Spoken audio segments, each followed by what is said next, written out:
The verb जो कि आप लोग ऑलरेडी पिछली क्लास में भी पढ़ चुके हो, तो इस क्लास में हम लोग उसका थोड़ा सा एक्सटेंडेड फॉर्म पढ़ेंगे और जानेंगे वर्ब और उसके काइंड्स के बारे में। ठीक है, तो स्टार्ट करते हैं उसके डेफिनेशन से और जानते हैं कि वर्ब होता क्या है। Verbs are words or expressions that usually describe some kind of action. जो verbs ऐसे words होते हैं, ऐसे शब्द होते हैं जो किसी तरह के एक्शन को बताते हैं, यानी किसी तरह के काम, जो कोई पर्सन जो काम कर रहा है उस काम को डिस्क्राइब करने के लिए, बताने के लिए जिस वर्ड्स का, जिस शब्दों का इस्तेमाल करते हैं उसे हम लोग वर्ड्स कहते हैं। जैसे कि यहाँ पे हम लोग ने देखा she is teaching, वो पढ़ा रही है, तो इनका काम क्या है? पढ़ाना।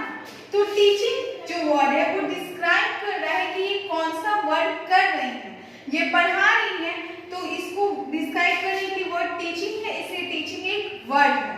The lion is sleeping, lion क्या कर रहा है? सो रहा है। तो यहाँ स्लीपिंग क्या है? ये वो वर्ड है जो इसके एक्शन को, ये कौन सा वर्क कर रहा है लायन, उसको बता रहा है, तो स्लीपिंग वर्ब है। He is going to school, वो स्कूल जा रहा है, तो यहाँ जाना क्या है? काम है, तो उस काम को बताने के लिए कौन सा वर्ड यूज किया गया? गोइंग। तो गोइंग क्या है? गोइंग आपका वर्ब है। तो हम लोग ये जाने कि वर्ब ऐसे वर्ड्स होते हैं जो कोई भी पर्सन जो वर्क कर रहा है उसको डिस्क्राइब करता है, उसको हम लोग वर्ड कहते हैं। ठीक है, उसी तरह यहाँ पे उससे रिलेटेड कुछ क्वेश्चंस दिए आपके। ये क्वेश्चंस आपका ये है कि underline the verb in the given sentences, यानी इस सेंटेंसेस में आपको वर्ब को अंडरलाइन करना है। जैसे कि दिया माय मदर लव्स मी, मेरी मामा मुझे प्यार करती है, तो यहाँ पे जो वर्ड है वो कौन सा वर्ड है? तो यहाँ पे प्यार करना एक तरह का काम है। अब ये मत सोचना कि काम में सिर्फ आप कोई मूवमेंट कर रहे हो तभी काम हो, ठीक है? काम आपका, आप अपने जो भी सेंस ऑर्गन्स का इस्तेमाल करके कोई भी अगर चीज करते हो तो वो काम होता है। चाहे वो देखना हुआ, आप एक जगह बैठे हो बट आप देख रहे हो किसी चीज को और उसमें आपका हैंड, लेग्स, किसी का मूवमेंट नहीं हो रहा है, तो वो भी एक तरह का वर्क होता है। तो यहाँ पे कह रहा है कि मेरी मम्मा मुझे प्यार करती है, तो यहाँ पे लव जो है ये क्या है? उनके वर्क को, उनके एक्शन को बता रहा है, उनके एक्सप्रेशन को बता रहा है, तो ये यहाँ पर क्या है? वर्ड है। द स्टूडेंट्स आर रीडिंग, बच्चे पढ़ रहे हैं, तो यहाँ काम क्या है? पढ़ना, और पढ़ना के लिए कौन सा वर्ड आया है? रीडिंग। तो रीडिंग क्या है? एक वर्ड है। तो इसी तरह आपको इन सारे क्वेश्चंस को अपने नोटबुक में मेंशन करना है और इसमें जो वर्ब दिए हैं उस वर्ब को आपको वहां पर अंडरलाइन करना है। ओके, अब लोग नेक्स्ट हम लोग आते हैं और जानते हैं काइंड्स ऑफ वर्ड, यानी वर्ड के कितने काइंड्स होते हैं। तो कहते हैं words are of 3 kinds, word जो होते हैं उसके 3 प्रकार होते हैं। वो कौन कौन से होते हैं? तो ट्रांजिटिव वर्ब, उसके बाद इंट्रांजिटिव वर्ब और ऑक्सिलियरी और हेल्पिंग वर्ब। ये 3 तरह के वर्ब हमें पढ़ने हैं।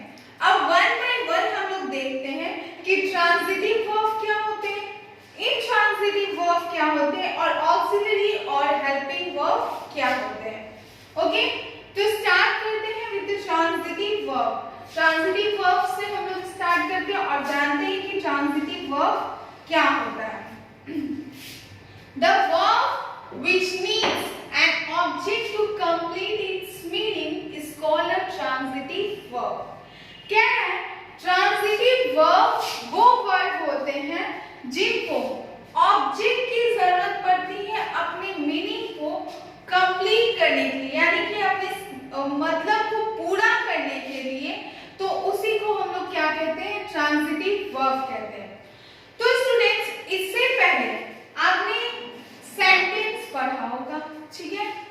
सेंटेंस में आपने पढ़ा होगा कि उसमें एक सब्जेक्ट होता है और दूसरा ऑब्जेक्ट होता है, ठीक है?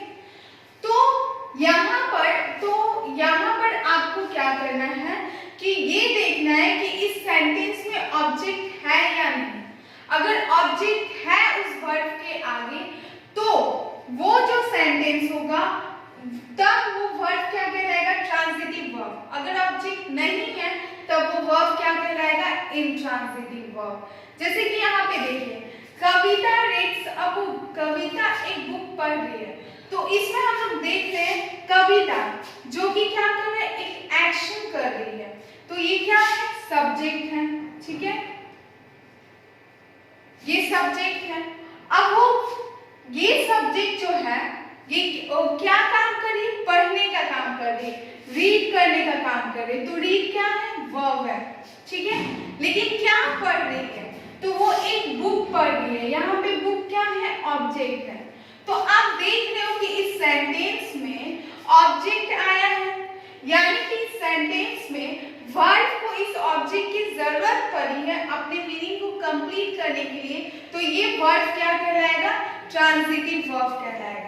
लेकिन वही अगर हम लोग इंट्रांजिटिव वर्ब में आते हैं, इंट्रांजिटिव वर्ब क्या कहलाते हैं, इंट्रांजिटिव वर्ब वैसे वर्ब होते हैं जिनको किसी भी ऑब्जेक्ट की जरूरत नहीं पड़ती है अपने मीनिंग को कंप्लीट करने के लिए। तो उसको हम लोग क्या कहते हैं, इंट्रांजिटिव वर्ब कहते हैं, ठीक है। जैसे कि द गर्ल वीप्स, कि वो जो लड़की है रो रही है, ठीक है, लड़की रोती है। तो यहाँ पे देखो, यहाँ वीप्स है। अब वो उसके बाद आप देख रहे हो कि किसी भी तरह का ऑब्जेक्ट यूज हुआ है नहीं, उसके बाद कोई भी ऐसा ऑब्जेक्ट है जो कि यूज नहीं हुआ है। तो ये वर्ब क्या कहलाएगा, इंट्रांजिटिव वर्ब। जब वर्ब को किसी ऑब्जेक्ट की जरूरत पड़ती है तो वो ट्रांजिटिव कहलाता है, और जब उसको किसी ऑब्जेक्ट की जरूरत नहीं पड़ती अपने सेंटेंस को कंप्लीट करने के लिए, तो अपने मीनिंग को कंप्लीट करने के लिए, तो वो क्या कहलाता है, इंट्रांजिटिव वर्ब। तो ट्रांजिटिव और इंट्रांजिटिव में यही एक आपका डिफरेंस है।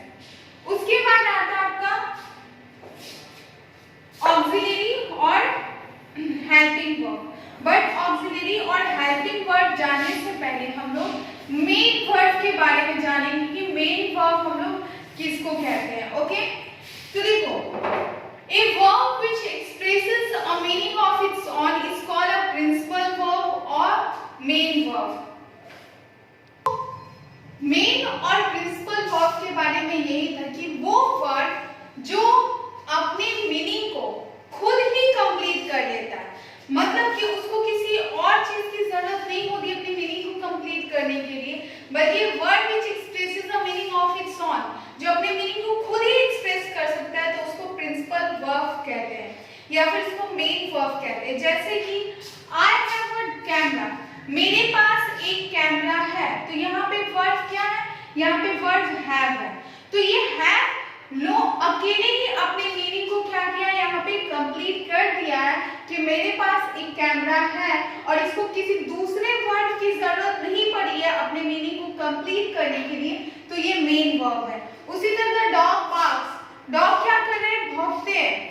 तो यहाँ पे जो बार्क्स जो है, जो कि एक वर्ब है, ये अकेले ही अपने मीनिंग को कंप्लीट कर चुका है और इसको किसी दूसरे वर्ड की जरूरत नहीं पड़ी है अपने मीनिंग को अपने कंप्लीट करने के लिए, तो इसलिए इसको मेन वर्ब कहते हैं। चलिए, तो इसी के आधार पे अब हम लोग आगे बढ़ते हैं और जानते हैं ऑक्सिलरी और हेल्पिंग वर्ब के बारे में। क्या है, a verb that only helps the main verb to form its tense or voice is called an auxiliary or helping verb. Auxiliary or helping verb क्या कहते हैं कि वो वर्ब, वो क्रिया जो सिर्फ इस मेन वर्ब की मदद करता है ताकि वो अपने मीनिंग को कंप्लीट कर सके, या पूरा टेंस जो है उस टेंस को बना सके और वॉइस बना सके, तो उसको हम लोग ऑक्सिलरी वर्ब और हेल्पिंग वर्ब कहते हैं। सिंपल सेंटेंस में कि जैसे कि हम लोग को पता है कि मेन वर्ब को खुद से ही अपने मीनिंग को कंप्लीट कर सकता है, उसको किसी दूसरे वर्ड की जरूरत नहीं पड़ती। लेकिन इस ऑक्सिलरी और हेल्पिंग वर्ब जो है, ये इस मेन वर्ब की मदद करता है, ठीक है, ताकि वो उस सेंटेंस में उसके मीनिंग को कंप्लीट करने में मदद कर सके, तो वो हमारा ऑक्सिलरी वर्ब होता है। आइए देखते हैं क्या कैसे, इसको एग्जांपल्स के थ्रू एक्सप्लेन करती हूँ। जैसे I have lost my camera, तो देखो यहाँ पे मैंने अपना कैमरा खो दिया, तो यहाँ पे मेन वर्ब कौन है, यहाँ पे मेन वर्ब है खोना, क्योंकि उसका कैमरा तो वो क्या हो गया, वो खो गया। लेकिन इस मेन वर्ड को किसी दूसरे वर्ड की जरूरत पड़ी ताकि वो अपने मीनिंग को कंप्लीट कर सके, और वो दूसरा वर्ड कौन है, हैव। तो ये हैव जो है वो यहाँ हेल्पिंग वर्ब के रूप में वर्ड हुआ है, और यहाँ लॉस जो है वो मेन वर्ब है। ओके, तो ये देख रहे कि किस तरह से ये मेन वर्ब जो है इसकी ये हेल्पिंग वर्ब मदद कर रहा है उसके मीनिंग को कंप्लीट करने में, या फिर उसका जो टेंस है उसको पूरा करने के लिए। तो ये क्या कहलाता है, इसी को हम लोग ऑक्सिलरी वर्ब करते हैं। अब देखो यहाँ हैव यूज हो गया इस वर्ब के साथ, तो ये किस टेंस में हो गया, तो ये प्रेजेंट परफेक्ट टेंस में आ गया। ओके, तो ये इसका टेंस भी कंप्लीट हो गया, टेंस भी ये बना दिया, तो ये ऑक्सिलरी वर्ब है। The dog is barking, dog क्या कर रहा है, भाग रहा है, तो डॉग का मेन काम क्या है, भागना, तो ये बार्किंग क्या है, इसका मेन वर्ब है। लेकिन इस मेन वर्ब को पूरा कौन कर रहा है, तो ये इज जो उसकी हेल्पिंग वर्ब है उसकी मदद कर रहा है, इज। ओके, इसको, और देखो ये पूरा सेंटेंस कौन से टेंस का फॉर्मेशन कर रहा है, तो ये पूरा सेंटेंस किस टेंस का फॉर्मेशन कर रहा है, तो ये प्रेजेंट कंटिन्यूअस टेंस का फॉर्मेशन कर रहा है। तो इसलिए ये हेल्पिंग वर्ब जो है वो यहाँ पे इस मेन वर्ब की मदद कर रहा है, और ये इसको प्रेजेंट कंटिन्यूअस टेंस में बदल रहा है, तो फॉर्म कर रहा है। तो ये आपका इज यहाँ पे कौन सा वर्ब हो गया, हेल्पिंग वर्ब हो गया। यहाँ इज, यहाँ हैव, ये क्या है, हेल्पिंग वर्ब है। अब यहाँ कह रहे थे verb has, have, do, does, is, are, am, will, would, shall, should, may, might, can, could, must, dare, ये सब ऑक्सिलरी वर्ब की तरह यूज होते हैं, लेकिन इनका यूज हम लोग मेन वर्ब की तरह भी कर सकते हैं अगर सेंटेंस में कोई मेन वर्ब ना हो तो, जैसा कि मैंने आप लोगों को यहाँ पे दिखाया है। यहाँ पे देखिए, जैसे मैंने बताया कि is, are, am, was, were, has, have, ये सब क्या है, तो ये सब आपके हेल्पिंग वर्ब है और ऑक्सिलरी वर्ब है, लेकिन वो आपके मेन वर्ब के रूप में भी कभी-कभी इस्तेमाल होते हैं। जैसे यहाँ पे have, यहाँ पे have क्या है, मेन वर्ब के रूप में ये यहाँ पे इस्तेमाल हुआ है, तो इसलिए ये भी बताते हैं कि वो जो ऑक्सिलरी वर्ब है वो मेन वर्ब की जगह पर भी यूज किए जा सकते हैं कभी-कभी। ओके, तो ये आपका टोटल था about the verb and it's kind. तो हम लोग जाने वर्ब क्या होता है और वर्ब के कितने काइंड्स होते हैं। वर्ब के 3 काइंड्स होते हैं, transitive, intransitive, auxiliary or helping verb. So students, इसके बाद हम लोग जो नेक्स्ट वीडियो है उस नेक्स्ट वीडियो में कुछ रूल्स पढ़ेंगे कि कौन सा वर्ब किस नाउन या प्रोनाउन के साथ इस्तेमाल होता है, यूज किया जाता है। तो ये हम लोग अपने नेक्स्ट वीडियो में आपको इसके बारे में पढ़ाया जाएगा और वो आपको प्रोवाइड किया जाएगा नेक्स्ट वीडियो में।